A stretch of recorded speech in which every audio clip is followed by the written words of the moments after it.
नमस्कार। एक बार फिर स्वागत है सभी छात्र छात्राओं का अपने यूट्यूब चैनल आई के हिंदी टारगेट में। जी हाँ, हिंदी टीजीटी पीजीटी 2016 साक्षात्कार इंटरव्यू के लिए लगातार श्रृंखला चल रही है, जिसमें सवाल हमारा जवाब भी हमारा ही रहता है। इसमें कहीं ना कहीं आयोग द्वारा प्रश्न पूछे जा रहे हैं, पूछे गए थे और पूछे जाएंगे। तो आपका इंटरव्यू 10 से लगा हुआ है, 10 नवंबर से लेकर 16 दिसंबर तक जाएगा। पीजीटी का 6 से 10 नवंबर तक है। तो उसी के संदर्भ में श्रृंखला बनाई जा रही है, आपको अधिक से अधिक फायदा होगा। तो और एक खुशखबरी आज ही आई है, आप लोग को मालूम चल चुका है, पता चल चुका है, जानकारी हो गई है कि टीजीटी पीजीटी 2020, जी हाँ, जितने भी लोग रह गए थे, ना एलटी में मिला जगह, ना टीजीटी में मिला, ना पीजीटी में, तो उन सब के लिए बहुत ही खुशखबरी की बात है। और तैयारी वो लोग शुरू कर दें, क्योंकि आज से ही ऑनलाइन प्रारंभ हो चुका है और 27 नवंबर तक ऑनलाइन होंगे। तो इसमें आपको बहुत फ़ायदा होने वाला है, ना इसमें माइनस है, न जीएस का प्रावधान रखा गया है, आपके ना इंटरव्यू हैं, केवल केवल लिखित परीक्षा।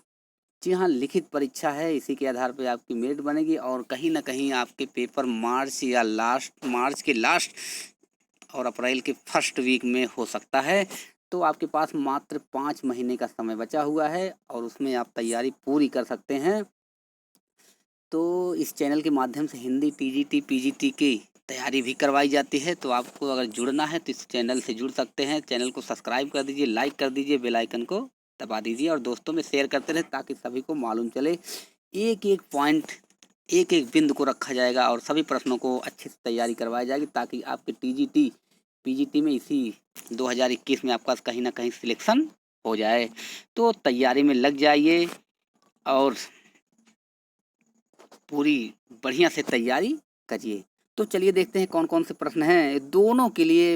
ये नहीं कि बस इंटरव्यू में ये प्रश्न पूछे जाएंगे, तो आपके इंटरव्यू के अलावा जितने भी टीजीटी पीजीटी 2020 के हैं, तो समझ लीजिए उनके लिए भी जो प्रश्न हैं, जितने भी 57 भाग, आज भागवन 57वां भाग है, जिसमें आप सभी भाग को अगर देख लेते हैं या उसको पूरा लिख लेते हैं, नोट्स बना लेते हैं, तो आपके जीवन में बहुत ही फायदेमंद होगा। तो चलिए देखते हैं कौन कौन से प्रश्न हैं जो आपको सवाल देने हैं और 10 सवाल के आपको फिर जवाब देने हैं। तो चलिए देखते हैं। पहला सवाल आपके सामने स्क्रीन पर, पद्मावत का पूर्व भाग क्या है? जी हाँ, पद्मावत का पूर्व भाग क्या है या क्या नाम था? तो पद्मावत में 2 भाग हैं, जैसा कि आप लोग को मालूम है, 2 भाग हैं। पूर्व भाग मतलब पहला भाग जो है कल्पित है। क्या है? कल्पित है। और दूसरा भाग ऐतिहासिक है। ठीक है, पहला भाग कल्पित है, दूसरा भाग ऐतिहासिक है। दूसरा प्रश्न है, तुलसी जी ने कितनी रचनाएं ब्रज में लिखी हैं? जी हाँ, तुलसी जी ने कितनी रचनाएं ब्रज में लिखी हैं? तो ये आपको कमेंट बॉक्स में लिखकर बताना था, तो हम बताते हैं। तो 6 रचनाएं, इनकी 6 रचनाएं ब्रज में है, जिसमें आपके वली शब्द आ जाता है, वो ब्रज में है। तो जैसे देख लीजिए,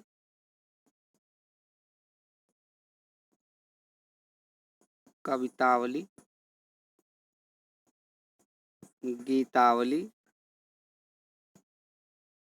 कृष्ण गीतावली, दोहावली, दोहावली, तो ये सब वली वली हैं। इसके बाद आपका विनय पत्रिका, एक देख लीजिए,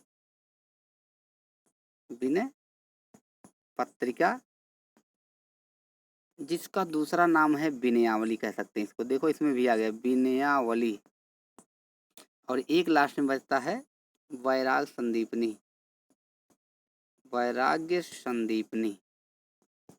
तो आप आवाज़ अगर सुन पा रहे हैं तो यहाँ लिख नहीं रहा, तब भी जान रहे, वैराग संदीपनी, गीतावली, कवितावली, कृष्ण गीतावली, दोहावली, विनयावली, विनय पत्रिका उसी का दूसरा नाम है, और वैराग संदीपनी। ये वली वाले और वैराग संदीपनी सभी ब्रज में है, और जिसमें राम शब्द आता है वो अवधि में है। इतना आपको ध्यान रखना है, जो राम वाले अवधि में है और जो वली वाले हैं वो आपके ब्रज में है। 2 ही में लिखे हैं, 6 अवधि में, 6 ब्रज में। ठीक है, अगला प्रश्न, प्रेमचंद का मूल नाम क्या था? जी हाँ, प्रेमचंद का मूल नाम था धनपत राय। धनपत राय क्या नाम था? मूल नाम था धनपत राय। अंग्रेजी सॉरी, उर्दू में नवाब राय से लिखते थे। और जब इनकी कहानियां सोजे वतन जब्त हो गई तब ये लिखने लगे प्रेमचंद के नाम से। इन्होंने सुझाव दिया, दयानारायण निगम ने कहा प्रेमचंद राम रख लीजिए, इसी से आप आगे बढ़ाइए। चौथा है भारतेंद्र जी ने कुल कितनी पत्रिका निकाली, बताइए। जी हाँ, कितनी पत्रिका निकाली हैं? तो 3 पत्रिका आप लोग जान रहे हैं निकाले हैं। तो जिसमें आपका है बाला बोधनी, बाला बोधनी है, हरिश्चंद्र मैगजीन, हरिश्चंद्र मैगजीन, और एक और पत्रिका है कवि वचन सुधा, कवि वचन सुधा। ये 3 पत्रिका भारतेंद्र जी ने निकाला था, कवि वचन सुधा, बाला बोधनी मैगजीन, हरिश्चंद्र मैगजीन। तो बाला बोधनी आपको बताया गया है केवल महिलाओं के लिए है, ठीक है। अगले प्रश्न पे चलते हैं। घनानंद किसके राजाश्रित कवि थे? ये मोहम्मद शाह रंगीला के, मोहम्मद शाह रंगीला के ये दरबारी कवि थे। और उसी दरबार में एक नर्तकी रहती थी जिसका नाम सुजान था, और घनानंद को उसी से प्रेम हो गया था। इसी कारण घनानंद को वहां से देश निकाला कर दिए थे। कौन? मोहम्मद शाह रंगीला। तब जाके वहां पर लिखा सुजान सागर, कोक सार, विरह लीला आदि रचनाएं इन्होंने लिखा है। छठा है गीतिका छंद का कोई उदाहरण सुनाइए। जी हाँ, हर गीतिका एक है, गीतिका छंद का कोई उदाहरण सुनाना था तो हम आपको बताते हैं। तो आपके सामने रखा गया गीतिका छंद का उदाहरण, हे प्रभो आनंद दाता ज्ञान हमको दीजिए, शीघ्र सारे दुर्गुणों को दूर हमसे कीजिए, लीजिए हमको शरण में हम सदाचारी बने, ब्रह्मचारी धर्म रक्षक वीर व्रतधारी बने। जी हाँ, ये देख लीजिए आपका गीतिका छंद ही है, आप मात्रा लगा के देख सकते हैं। तो गीतिका में 14, पता नहीं क्यों स्क्रीन सही नहीं है आज, 14 और 12 पर क्या होता है? यति होता है गीतिका छंद में, ठीक है। अगला प्रश्न, छावनी किसे कहते हैं? जी हाँ, छावनी किसे कहते हैं? तो छावनी सेना के रहने के स्थान, यानी सेना के रहने का स्थान जो होता है उसी को छावनी कहते हैं। जो वो टेंट जो एक तरह होता है, जो इसी तरह अपना लगा के रहते हैं, देखे होंगे, तो इसी को छावनी कहते हैं। इसी में अपना बना के ये लोग रहते हैं। जो तिरपाल की तरह होता है उसी में जो बना के रहते हैं उसी को छावनी कहते हैं, ठीक। आप कह सकते हैं सेना के रहने के स्थान को छावनी कहते हैं। 8वां है भोजपुरी भारत के अतिरिक्त और किस देश में बोली जाती है? तो भारत के अतिरिक्त सूरीनाम,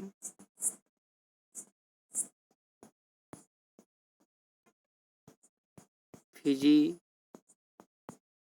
मॉरिशस आदि देशों में बोली जाती है, ठीक है। तो यहाँ सब भोजपुरी बोले जाते हैं। तो भोजपुरी भारत की सबसे बड़ी बोलियों में सबसे ज़्यादा जनसंख्या में बोली जाती है। लगभग 3.5 करोड़ लोग बोलते हैं भोजपुरी।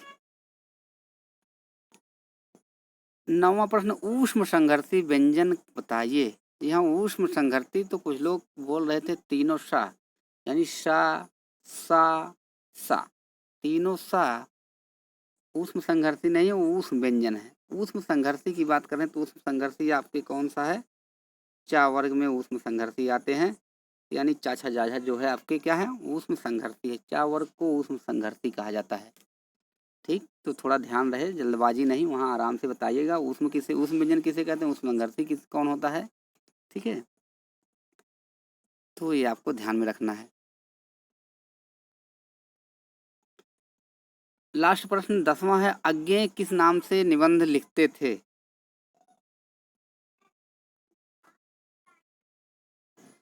अज्ञेय किस नाम से निबंध लिखते थे, तो अज्ञेय उट्टीचाटन के नाम से लिखते थे। उट्टीचाटन के नाम से क्या लिखते थे, निबंध लिखते थे। सब रंग और कुछ राग में इसी के नाम से लिखे हैं। अज्ञेय जी का पूरा नाम आप जान ही रहे हैं कि सच्चिदानंद हीरानंद वात्स्यायन अज्ञेय। अज्ञेय नाम आप जान रहे हैं क्यों पड़ा, क्योंकि ये जेल में थे एक बार,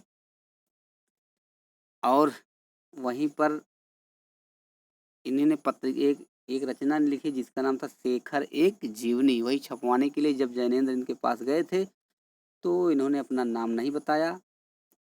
जान रहे थे अगर नाम बता देंगे तो फिर से हमें सजा और बढ़ा दी जाएगी, इसलिए कहा कि जाके इसको छपवा दीजिए।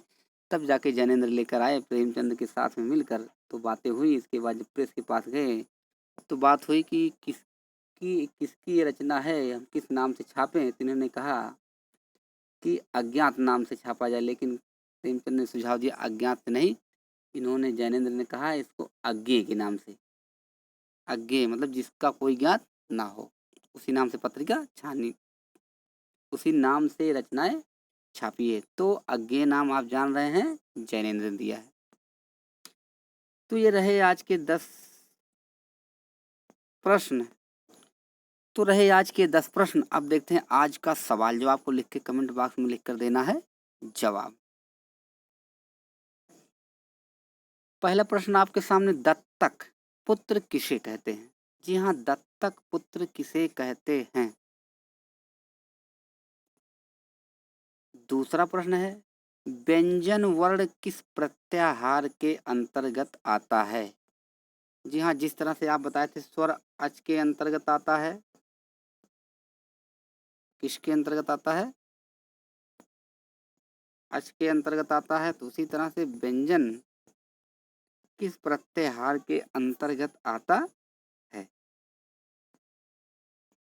तीसरा है, उपमा अलंकार के वाचक शब्द बताइए। जी हाँ, उपमा अलंकार के जो वाचक शब्द हैं उसको आपको कमेंट बॉक्स में लिखकर बताना है। चौथा प्रश्न, रामचंद्र शुक्ल जी ने कितने वर्षों का इतिहास लिखा। जी हाँ, जो अपना इतिहास लिख रहे थे रामचंद्र शुक्ल ने लिखा हिंदी साहित्य का इतिहास, उसमें कितने वर्षों का इतिहास लिखा है, तो आपको कमेंट बॉक्स में लिखकर अवश्य बताना है। पांचवा, पद्मावत में किस सुल्तान का वर्णन मिलता है। जी हाँ, पद्मावत जो लिखा गया है मलिक मोहम्मद जायसी के द्वारा 57 खंडों में अवधी भाषा में, रत्नसेन इसमें नायक हैं। तो पद्मावत में किस मुगल सुल्तान का वर्णन मिलता है, तो आपको बताना है। छठा प्रश्न, दो दलित साहित्यकार के नाम बताइए। जी हाँ, दो दलित साहित्यकार के नाम बताइए। सातवां, युष्मद का शब्द रूप बताए सुनाइए। जी हाँ, युष्मद, अस्मद, राम, गुरु, ये सब के शब्द रूप आपसे पूछ सकते हैं। हिंदी के भले ही हैं, लेकिन आपको कुछ संस्कृत की जानकारी होनी चाहिए। अब इतना तो आपको बताना ही पड़ेगा। रूप है, धातु है, ये सब सामान्य जानकारी है, तो इसको आपको बताना है। उस्मत, युष्मद, अस्मद, ठीक है, तो इसका शब्द रूप आपको सुनाना पड़ेगा, तो सुनाइए। ठीक। आठवां है, 3 व्यंग निबंधकारों के नाम बताइए। जी हाँ, 3 व्यंग निबंधकार आपसे प्रश्न पूछ लिया जाएगा। जब आप जाएंगे वहां तो पूछ लिया जाएगा 3 व्यंग निबंधकार के नाम बताइए, 3 कुछ ललित निबंधकार के नाम बताइए। ठीक है, तो इसी तरह से आपसे पूछा जाएगा, तो आपको घबराने की जरूरत नहीं है, आप जान रहे हैं, याद कर रहे हैं। 9वां है, अलकतरा, अनानास, आलपीन कैसे शब्द हैं। जी हाँ, अलकतरा, अनानास, आलपीन कैसे शब्द हैं, ये सब भी पूछा जा सकता है। अरबी है कि फारसी है कि तुर्की है कि जापानी है कि चीनी है, पोस्तो है, तद्भव है, तत्सम है, देशज है कि विदेशज है। तो ये देशज के अंतर्गत आता है, विदेशज के अंतर्गत आता है, पुर्तगाली है, फ्रांसीसी है। कुछ भी जो भी होगा जो आपको आता है, यानी जो ये शब्द हैं वही बताना है आपको। तो कुछ भी पूछ सकते हैं। अलकतरा, अनानास, आल्पिन कैसे शब्द हैं? आज का अंतिम और 10वां प्रश्न है, ब्रज कोकिल के नाम से किसे जाना जाता है? तो इसको आपको धैर्य से जवाब देना है कमेंट बॉक्स में लिखकर। आप अगर जल्दबाजी किए तो आपका प्रश्न जरूर गलत होगा, ये गारंटी है। और अगर धैर्य से क्वेश्चन का जवाब देंगे तो आपका सही होगा। ब्रज कोकिल के नाम से किसे जाना जाता है? तो ये आपके 10 प्रश्न हो गए हैं जो आपको कमेंट बॉक्स में लिखकर जवाब देना है। तो फिर इसी तरह से हम मिलते हैं अगले वीडियो में। तब तक के लिए आप लोग वीडियो को देखिए, शेयर करिए। तब तक के लिए धन्यवाद।